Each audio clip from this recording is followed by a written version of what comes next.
오늘 요한복음 5장 말씀, 우리가 이미 잘 안 대로 베데스다 연못가에 38년 동안 병들어서 고통당하는 그 사람을 주님이 찾아가셔서 고쳐주는 그 사건입니다. 또 단순히 이 병자를 고쳐주는 것은 끝난 게 아니고 또 뒤에 말씀하십니다. 병을 고치는 것도 중요하지만은 왜 병을 고치셨는가? 또 그 후에 주님 주시는 말씀이, 하나님의 말씀이 더 귀한 겁니다. 우리 병 고친 사건과 더불어서 우리 예수님께서 우리에게 주신 말씀이 무슨 말씀인가? 함께 살펴보면서 은혜를 삼아보자 합니다. 첫 번째 살필 말씀은 이 고통받는 사람들입니다. 그 예루살렘에 있는 베데스다라고 하는 연못가에 사람들이 많이 있어. 그 사람들은 다 아픈 사람들입니다. 어떤 사람들이요?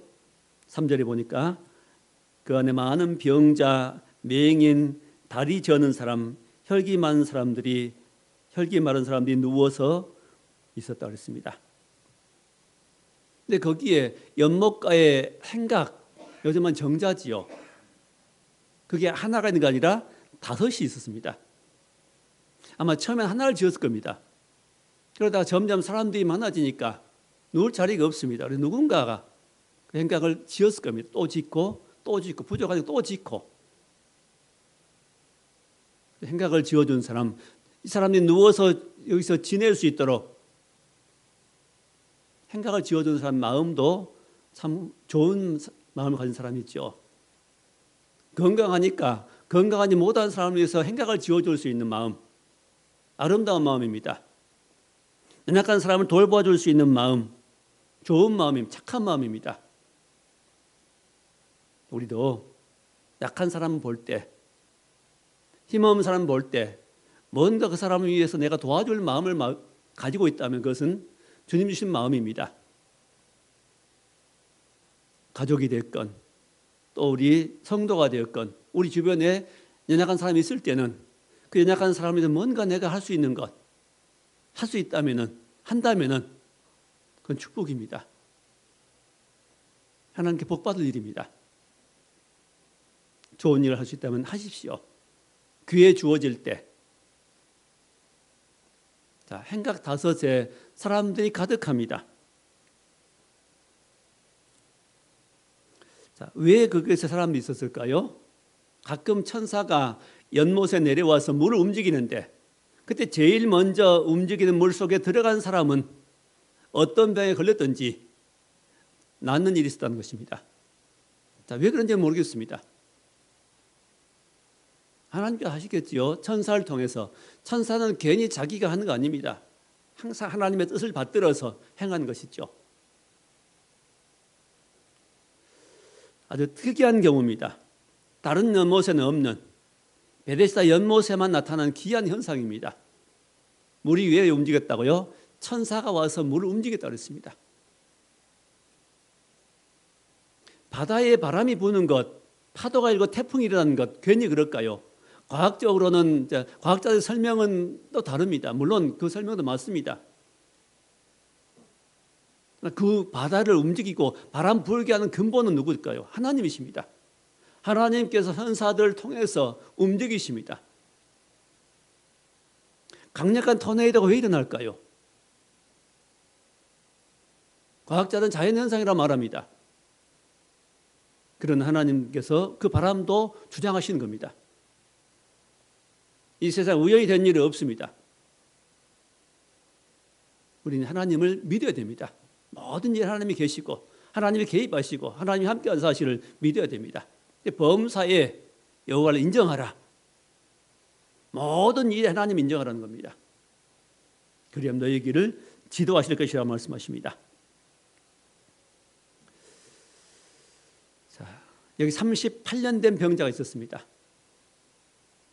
38년을 병을 앓았다면 질병 때문에 고통당했을 것이고 그 질병 때문에 그는 하고 싶은 일을 하지 못했을 것이고 교육도 받지 못하고 친구도 사귀지 못하고 직장도 없을 것이며 거의 인생의 절반을, 글쎄 그가 지금 몇 살인지 알 수 없습니다. 어릴 때부터 그런지 아니면 중년에 그런지 알 수 없습니다. 어찌되었건 그 인생의 절반쯤은 이미 허비해 버렸습니다. 질병으로. 참 불행한 일 아닐 수 없습니다. 그 많은 것을 잃어버렸습니다. 자, 우리 건강한 것 얼마나 큰 복인지 알 수 없습니다. 볼 수 있다는 것, 눈으로 하나님 지으신 세상을 볼 수 있다는 것, 또 다리가 건강해서 내 두 발로 걷고 뛸 수 있다는 것, 내 몸이 건강해서 하나님 주시는 모든 음식을 맛있게 먹을 수 있다는 것, 젊고 건강할 때는 그걸 모를 겁니다. 가지고 있을 때는 알지 못하지만은 건강을 잃었을 때는 그 건강이 얼마나 소중한 것인가를 사람들이 뼈저리게 느낀다 그러죠. 하나님 주신 것에 감사하십시다. 볼 수 있는 것 감사하고, 걸을 수 있는 것 감사하고, 먹을 수 있는 것 감사하고, 살아갈 수 있는 것, 건강 주신 것 감사하십시다. 예수 믿고 살게 하신 것 감사하십시다. 감사는 심령에 주님 계시고, 감사는 모든 일 속에 하나님이 기적을 일으키십니다. 원망하지 말고 불평하지 말고 하나님 앞에 있는 것 가지고 감사하십시다. 항상 우리 해야 할 일은 감사하는 겁니다. 성경에 감사란 말씀이 365번이 나온다고 그러죠. 매일 감사라는 겁니다. 순간순간 감사라는 겁니다. 자, 연못가의 이 모습, 누워있는, 행각에 누워있는, 언제 천사가 올지 알 수 없고, 천사가 와도 한 사람만 거기서 고침받을 수 있으니 많은 걸 기대할 수 없습니다. 무작정 누워있을 수 없습니다. 천사가 와서 물을 움직일 때 천사다 하고 외쳐줄 사람은 없겠지요. 왜? 제일 먼저 자기가 들어가려고. 경쟁입니다. 서로 견제하고 있습니다.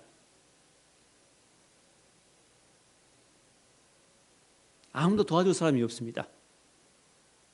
오직 연못가에는 아무도 도와줄 수 없는, 그중에 제일 건강한 사람만 치료받을 수 있는 그런 곳입니다. 연못가의 5 행각에 정자 안에 많은 사람들이 누워서 무능하게 거기에서 마냥 시간을 기다리고 있는, 고통 운명처럼 받아들이고 있는 이런 사람들 모여있는 그런 곳입니다. 자, 이곳에 이런 모습이 뭘까요?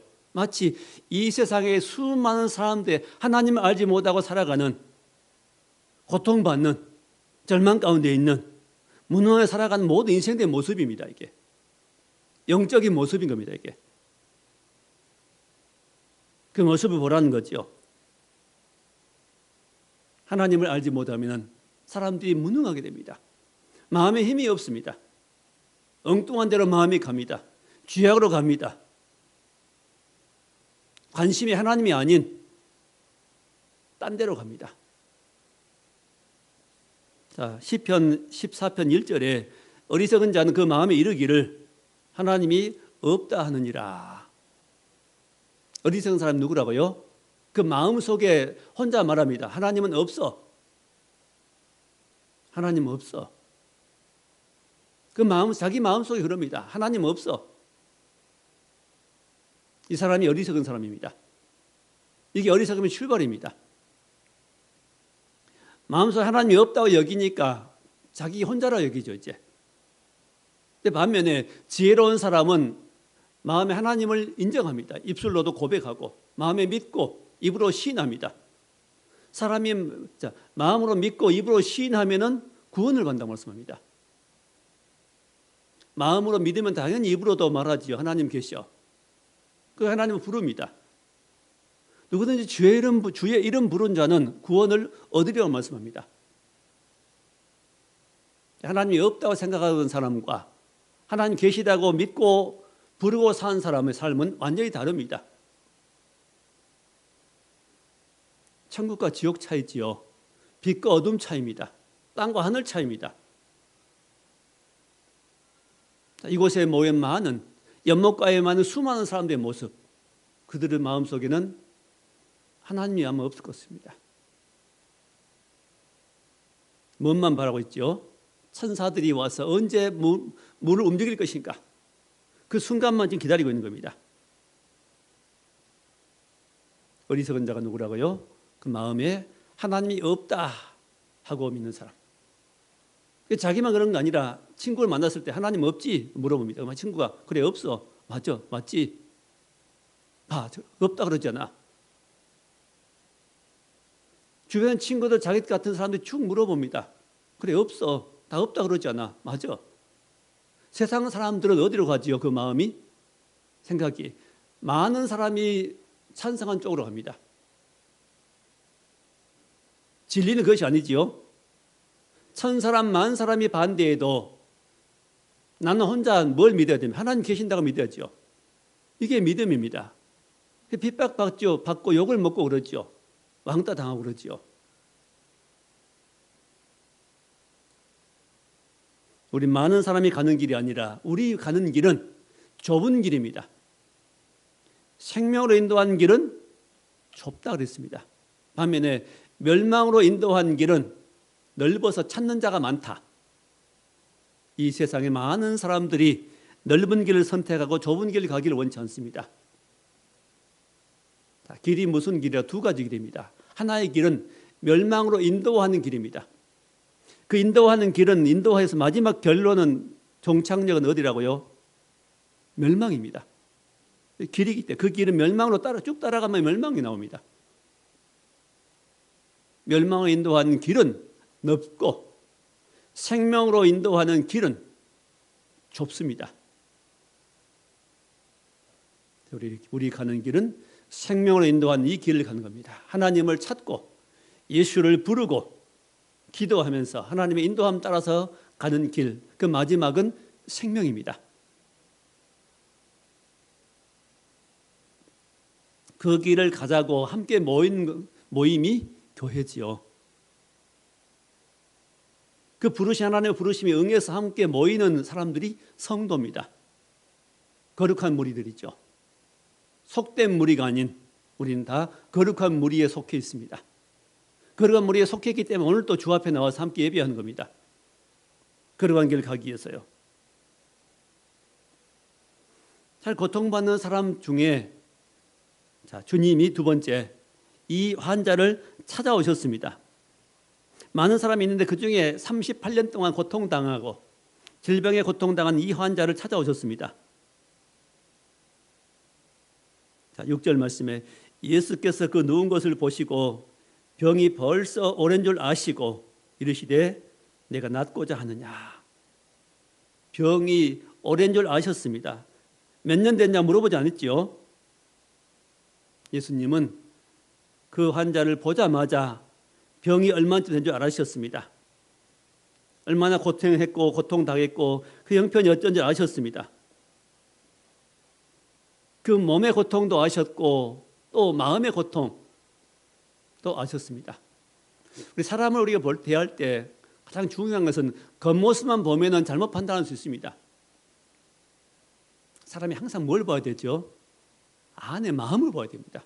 예를 들어서 아이가 울고 있다면 왜 우는가를 그 마음을 살필 수 있어야 됩니다. 우는 아이의 마음을 들여다보려고 합니다. 들여다봐야 됩니다. 그래야 우리가 실수하지 않습니다. 겉모습만 보면 우는 아이만 보면 무슨 생각이 들까요? 짜증나지요. 밖에 힘들게 일하고 왔는데 아이가 집에 웁니다. 나도 힘든데 우는 아이만 생각하면 짜증납니다. 그게. 매일 때 때릴 수 있습니다. 근데 왜 운가를 생각하고 아이의 그 마음을 들여다보려고 해야 됩니다. 왜 그래서 울었는지, 아니면 친구에게, 아니면 뭐 왕따 당했는지, 아니면 무슨 속상한 일이 있는지 물어봐야죠. 알아봐야죠. 그 마음이 알아지고 그 마음이 내게 오면은 우리는 그 아이를 함부로 못 하는 겁니다. 도와주고 싶어진 겁니다. 위로해주든지 뭘 사주든지 그 괴롭힌 친구를 혼내주든지. 사람을 대할 때 뭘 보라고요? 겉모습은 보지 말고 한 행동만 보지 말고 뭘 보라고요? 마음을 보라는 겁니다. 마음. 주께서도 이 38년 된 고통받는 이 환자의 마음을 지금 보시는 겁니다. 항상 주님 찾아올 때 사람들 만날 때 뭘 보셨어요? 그 사람 마음을 뚫어보시지 않습니까? 마음을 살피십니다. 위로할 사람은 위로해 주고 고칠 사람은 고쳐주시고 어려움 당하면 어려움을 해결해 주시고 사람을 관계할 때 뭘 보라고요? 마음을 보라고 해야 됩니다. 마음을 보려고 하십시오. 누굴 만날 때 그 사람 마음이 어떠한가? 하나님 우리 마음을 보십니다. 또한 우리의 중심 보시죠. 겉모습이 아무리 화려해도 마음에 병이 있고 마음에 고통이 있고 마음에 아픔이 있습니다. 겉모습과 속은 다를 경우 있지요. 사람을 대할 때. 자, 우리 형편도 주님은 너무 잘하십니다. 하나님 우리 형편을 너무 잘하십니다. 아버지 잘하십니다. 나는 왜 내가 그런지 잘 모르죠. 왜 내가 화가 나는지, 왜 내가 고통스러운지를 나도 잘 모릅니다. 어떨 때는. 주님은 내가 모르는 나의 마음, 내가 모르는 나의 형편, 마음 중심을 주님 너무 잘 아십니다. 고쳐줄 수 있습니다. 해결해 줄 수 있습니다. 남모르는 사정도 주님이 아시고 고칠 수 있습니다. 오늘 38년 된 환자에게 오셔서 뭐라고 말씀하시죠? 네가 낫고자 하느냐? 낫고자 하느냐? 그럼 뭐라고 대답합니까? 예, 낫고 싶습니다. 그래야죠. 지금 고쳐주시려고 낫고자 하느냐 물어보니까 대답은 예, 낫고 싶습니다. 대답해야죠. 근데 환자는 뭐라고 대답하지요? 낫고 싶습니다가 아니라 나를 저 연못에 넣어줄 사람이 없어. 나보다 먼저 다른 사람이 들어가 버립니다. 그렇게 말합니다.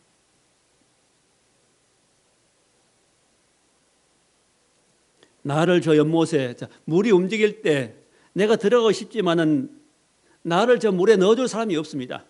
왜? 몸이 아프니까요. 몸이 불편하니까. 그러니까 환자는 지금 어떻게 병을 고치는 방법을 생각하고 있어요? 한 가지를 생각합니다. 뭐? 저 연못에 물이 움직일 때 내가 먼저 연못에 들어가는 방법밖에 없다. 다른 방법으로는 고칠 방법이 없다고 생각하는 겁니다. 다른 길이 없다고 생각하는 것이죠. 이게 우리의 마음이 좁은 마음입니다. 내 마음, 내 생각. 항상 우리는 어떤 거를 그러죠. 이 길밖에 없어. 이 방법밖에 없어. 내 좁은 소견에. 그렇게 생각하는 겁니다. 아닙니다. 우리 기도도 그러지요. 기도할 때 하나님 이렇게 해서 해결해 주십시오. 기도할 수 있습니다. 기도할 때가 있지요. 이렇게 되면은 되게 좋겠습니다. 하나님 이렇게 해결해 주십시오. 그렇게 기도하고 그 기도가 안 이루어지면은 낙심하기도 하고 원망하기도 하고 절망하기도 합니다. 아닙니다. 하나님은 우리 기도할 때 다른 방법으로 해결해 주시기도 합니다. 당장 응답해 주기도 하지만은 또는 바꿔주시기도 하고 다른 방법으로 내 생각과 정반대로 바꿔주시기도 합니다.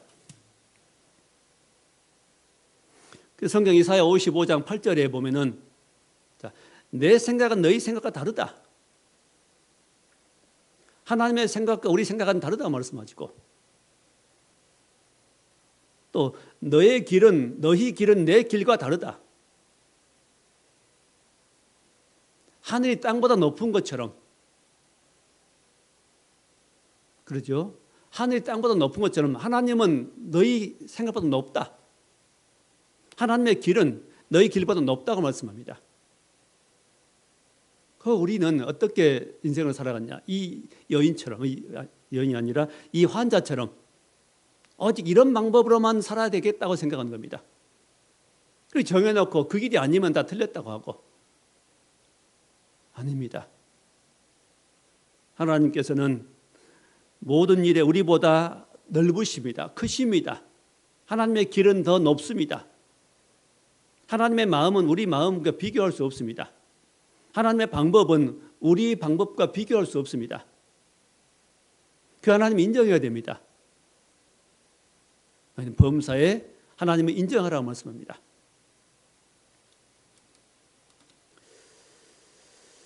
자, 7절에 보니까 병자가 대답하되 주여 물이 움직일 때 나를 못에 넣어줄 사람이 없어 내가 가는 동안에 다른 사람이 먼저 내려가나이다. 내가 물에 내려가려고 하면은 다른 사람이 나보다 먼저 가버립니다. 늘 그래 왔다는 겁니다. 물이 움직이는 걸 보고 내가 가려고 열심히 가지만은 나보다 더 건강한 사람이 먼저 뛰어가서 물에 내려가 버립니다. 늘 이렇게 해왔다는 겁니다. 늘 실패할 수 해왔다는 거죠. 아무리 기다려도 자기에겐 차례가 오지 않는다는 겁니다. 안 되지만 늘 기대해 왔습니다. 막연한 기대 속에 살아왔습니다. 시간만 보내고 왔다는 거죠.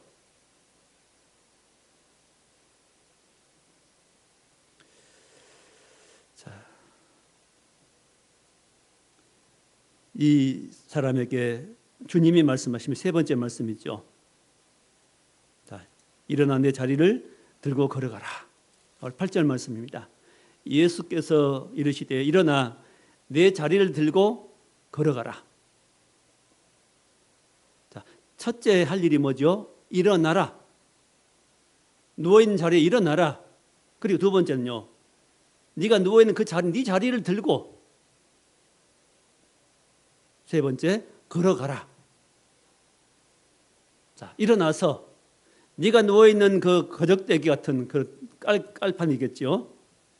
누워있는 그 요가 됐던 뭐가 됐든 네가 누워있는 그 자리를 들고서 걸어가라. 누워있지 말고 절망하지 말고 낙심하지 말고 네 자리에서 털고 일어나라는 겁니다. 참 놀라운 말씀입니다. 누구도 할 수 없는 말씀이죠. 어느 누구도 이런 말을 할 수가 없습니다. 얼른 좋아지기를 바랍니다. 좋아지길 기도할게요. 이렇게 말할 수 있겠지만은 네 자리를 들고 일어나라. 지금 일어나라고 말하기는 어렵습니다. 놀라운 말씀입니다. 그 말씀을 듣자 곧 일어나서 자리를 들고 걸어갑니다. 이게 말씀의 능력입니다. 하나님의 말씀을 듣고 순종할 때 되어지는 역사입니다. 하나님 말씀은 단순히 사람의 말과 달라서 이 주의 말씀은 거기에 능력이 있습니다. 하나님이 세상을 만드실 때도 무엇으로 만드셨어요? 말씀으로 만드셨다고 했습니다. 말씀으로. 가라사대. 하나님 말씀하시기를. 성경 제일 처음 딱 열면은 창세기 1장 1절 말씀 뭡니까? 하나님이 천지를 창조하시니라. 창조부터 나옵니다. 창조의 말씀이 제일 먼저 나옵니다. 하나님 만드신 분이십니다. 저 여러분을 또 우주와 만물을 지으신 분이십니다. 지으신 분은 모든 것을 다시 회복시킬 수 있습니다. 고칠 수 있습니다. 죽어도 살릴 수 있습니다. 그리고 모든 만물을 창조하셨다는 말씀하시면서 하나님이 가라사대 빛이 있으라 말씀하십니다. 가라사대 말씀하시기를.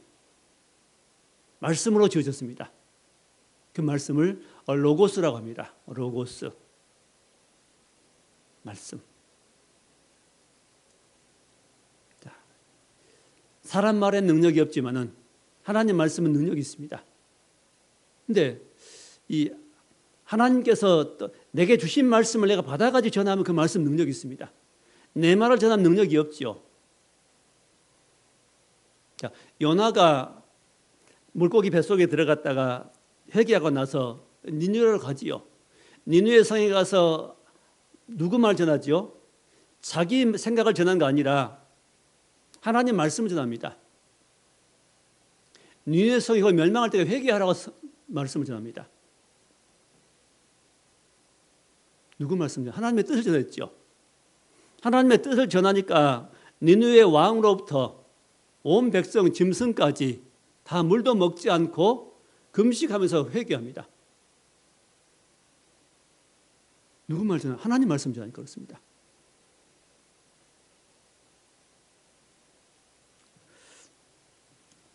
이게 창조의 능력이죠. 하나님 말씀대로 갑니다. 모든 세상 만사가 하나님 말씀대로 되어져 갑니다. 말씀대로. 하나님 말씀하신 대로. 말씀과 반대되는 가는 것은 죄고, 하여튼 하나님 모든 말씀대로 되어져 갑니다. 그 말씀은 우리 거역할 수가 없습니다. 거역하면 우리는 거기에서 어려움만 만나는 겁니다. 그러시면서 주님이 계속해서 오늘 후반부에 여러 가지 말씀을 많이 하십니다.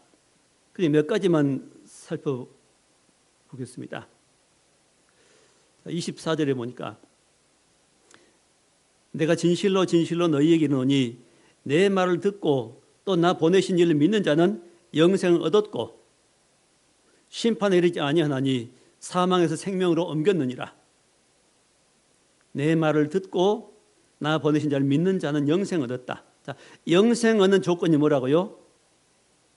내 말을 듣고, 내는 누구지? 예수님이죠. 예수님 말씀을 듣고 또 나 보내신 이를 믿는 자, 나 보내신 이 누구죠? 하나님 아버지죠. 하나님 아버지께서 성자 예수님을 보내셨다는 사실을 믿는 자는 영생을 얻었고, 영생을 얻는 것은 뭐 어떻게 얻어요? 하나님이 계시고 그 하나님이 독생자 예수님 보내셨다는 사실을 믿는 겁니다. 믿으면 영생 얻고, 아들인 자의 생명이 있고 하나님 아들 예수가 마음속에 없는 자는 생명이 없다고 말씀한 겁니다. 영생 얻었고 심판에 이르지 아니하나니 사망에서 생명으로 옮겼느니라. 사망에서 생명으로 옮겨버렸다. 사망 가운데 있다는 것은 예수를 모른다는 것이고 생명을 얻다는 예수님을 믿는다는 겁니다. 기준이 뭐지요? 예수님을 믿는 겁니다. 누구로? 내 주로. 나를 구원해줄 구원자로 믿는 겁니다. 또 25절에 진실로 진실로 너희에게 이르노니 죽은 자들이 하나님의 아들의 음성을 들을 때가 오나니 곧 이때라. 듣는 자는 살아나리라. 자, 죽은 자들이 누구지요? 하나님을 모르고 예수를 믿지 않고 사는 사람이 죽은 자입니다. 죽은 자들이 하나님의 아들의 음성을 들을 때가 오나니 곧 이때라. 하나님의 아들이 예수님이고 오셔서 지금 이때 그 음성을 들려줍니다. 그 음성을 듣는 자는 살아나리라. 영원히 살아나리라. 자, 근데 지금 이 병 38년 된 환자를 고쳐주신 이 사건 통해서 자, 이 여인은 이제 예수를 만약에 믿게 되는데 이 중에 많은 유대인들은 오히려 예수님을 죽이려고 했습니다. 하나님을 믿는다고 했던 유대인들은 이 사건이 통해서 왜 예수님을 죽이려고 그래요? 자, 18절 보니까 유대인들이 이로 말미암아 더욱 예수를 죽이고자 하니 병을 고쳐줬는데 좋아했죠. 하나님 영광 돌려야 되는데 오히려 더 죽이려고 합니다. 누구를? 예수님을. 죽이고자 하는 이는 이유가 안식일을 범할 뿐 아니라 하나님을 자기 친아버지로 하여 자기 하나님과 동등으로 삼으심이로라. 두 가지 이유입니다. 예수님을 죽이려고 했던 이유는, 첫째 이유는 안식일을 범했다. 왜 안식일 날 병자를 고쳐주느냐가 말입니다. 아니, 병자를 고친 일이 안식일이랑 무슨 상관이 있습니까? 이런 좋은 일을 하는데 안식일이 무슨 관계면 주일이 무슨 관계가 있습니까? 소가 웅덩이에 빠져 있는데 안식일이 무슨 관계며 주일이 무슨 관계며 그걸 건져줘야죠. 짐승이 빠져 있는데. 사람이 죽어가는데 그 사람을 살리기 위해서 병원에 응급실에 그걸 데리고 가든 어떻게 하든 하여튼 고쳐야죠. 고쳐야죠. 살려야죠.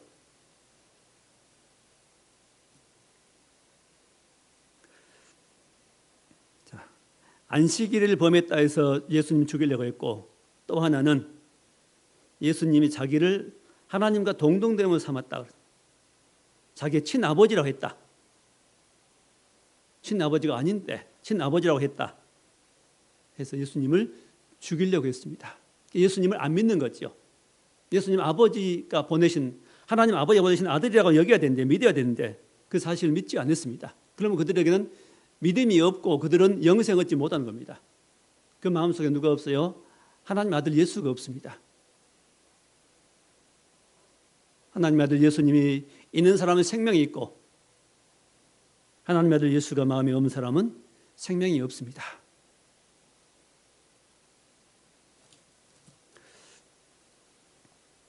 또 주님 더 말씀하죠. 28절, 이를 놀랍게 여기지 마라.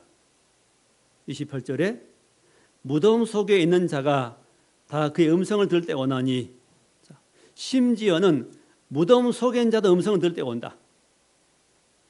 이 땅에 살다가 무덤에 묻혀 있는 자들도 그 음성을 들을 때가 온다. 이 사실입니다. 무덤 속에 묻혀 있어도 주님 다시 오실 때 그 음성을 들을 때가 옵니다. 그래서 선한 일을 행한 자는 29절에 선한 일을 행한 자는 생명의 부활로, 악한 일을 행한 자는 심판의 부활로 나오리라. 주의 음성 듣고 부활하는데 하나 부활은 생명의 부활이고 하나는 심판의 부활입니다. 주를 믿는 자는 생명의 부활로, 주를 거부한 자들은 심판의 부활로 나오게 되는 말씀입니다.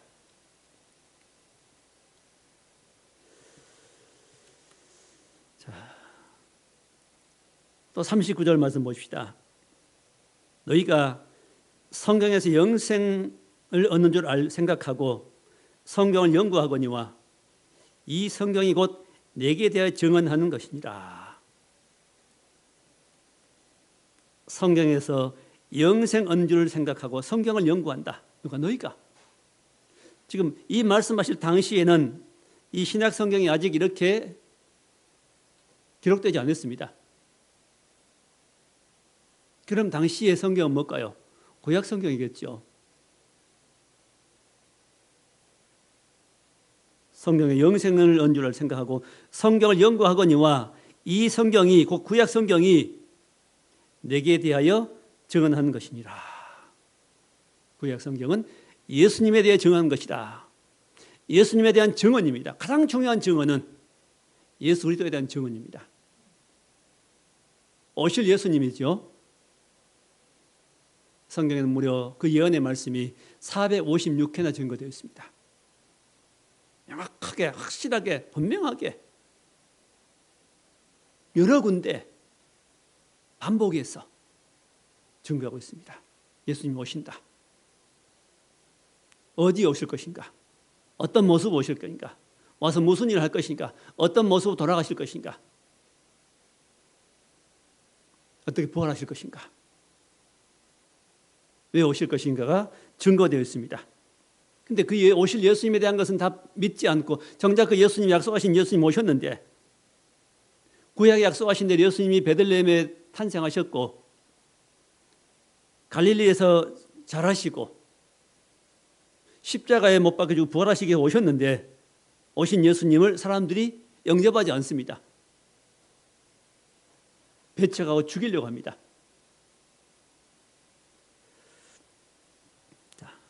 믿는 자는 구원을 받고 듣는 자는 살아나고 예수님 영접한 자는 하나님의 자녀가 됩니다. 천국 백성이 되는 겁니다. 또 하나 더 살피면은 46절에 모세를 믿었다면 또 나를 믿었으리니 이는 그가 내게 대하여 기록하였습니다. 자, 모세가 기록한 성경은 창세기와 출애굽기, 레위기, 민수기, 신명기 이 5권의 책입니다. 5권의 성경을 모세가 기록했습니다. 자, 근데 유대인들은 이 모세를 믿었습니다. 또 모세가 기록한 성경을 다 믿었습니다. 심지어 외우고 있었고 알고 있었습니다. 자, 모세를 믿었다면 나를 믿었으리니, 참 모세를 정말 믿었다면, 모세가 기록한 말씀 믿었다면 나를 믿었으리니, 예수님 믿어야 됩니다. 근데 안 믿었는 거죠. 이는 그가 내게 대하여 기록하였습니다. 모세가 기록한 것은 누구에 대한 기록이라고요? 예수님에 대해서 기록했다고 말씀입니다. 창세기부터 모세가 기록한 책뿐만 아니라 그 뒤에 나온 많은 기록들, 예언서들, 이사야, 예레미야, 에스겔, 다니엘뿐만 아니라 호세아, 요엘, 아모스, 쭉 말라기까지 그 기록된 모든 내용들은 누구에 대한 기록인 겁니까? 예수님에 대한 기록입니다. 가장 중요한 내용입니다. 그걸 빼버리면 아무 가치가 없습니다. 성경은 가치가 없습니다.